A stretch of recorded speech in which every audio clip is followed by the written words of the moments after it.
Welcome to Climate Bytes, an easy way to take 5 minutes to learn about the climate emergency. Today we talk to Bruce Murray, chair of the Democrats Abroad Progressive Caucus. Welcome, Bruce. Hi, Angela.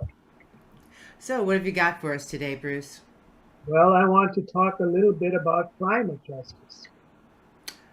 Climate justice. What does that mean? I just happen to have a dictionary definition here. Climate justice requires finding solutions to the climate crisis that not only reduce emissions and protect the natural world, but do so in a way that creates a fairer, more just, and more equal world. Wow, that's a pretty simple definition for a complex issue. Why is climate justice important? That's a good question. If you ask me, it's the only way to solve the problem. At the global level, the imperative is for the developed world, which holds a major share of the responsibility for the crisis, to assist the developing world in solving it. Without that assistance, there ain't going to be a solution. At the national and state levels, the imperative is for us to assist underserved communities. You know, they're everywhere, but what about Flint, Michigan, which shoulder devastating burdens associated with environmental pollution as they clean up and try to become vibrant communities for all of their people? And that means disabled people, people of color, women, LGBTQ and indigenous people, and others. And in places like West Virginia, where that famous senator comes from, where the United Mine Workers urge passage of the Build Back Better Act to accelerate the transition to renewable energy and a renewable energy economy, it means strong provisions to ensure that that transition is just. Yeah, people all over America and all over the world are interested in a fairer and more just world, I think. Wouldn't you? I agree.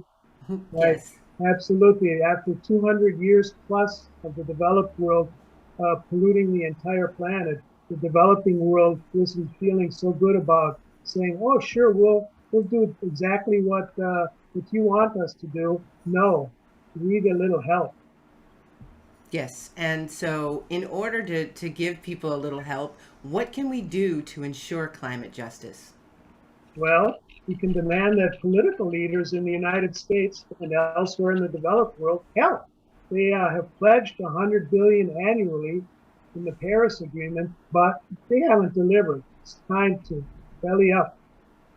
We can support bills like the Thrive Act to transform, heal, and renew the U.S. by investing in a vibrant economy now. That act gives the people who have suffered most and know best what has to be done, the resources to get the job done, solve the problem, and quick over the next decade. And we can stand with the United Mine Workers in West Virginia to urge passage of the Build Back Better Act now. As the House Budget Committee puts it, the old BBB supports economic development for energy and industrial transition communities, plus community-led projects and capacity-building centers in low-income and disadvantaged areas to address the disproportionate harms of pollution and climate change in West Virginia and all over the United States. Let's get it done. Yeah, for sure. The Thrive Act sounds wonderful. We know Build Back Better is wonderful. That's why so many people are trying to stop it, is because it's going to do so much. So if you'd like to learn more about those things, we'll have lots of links and for further study and information down below. And I would like to thank Bruce for joining us today. Thank you so much, Bruce. It's always nice to see you.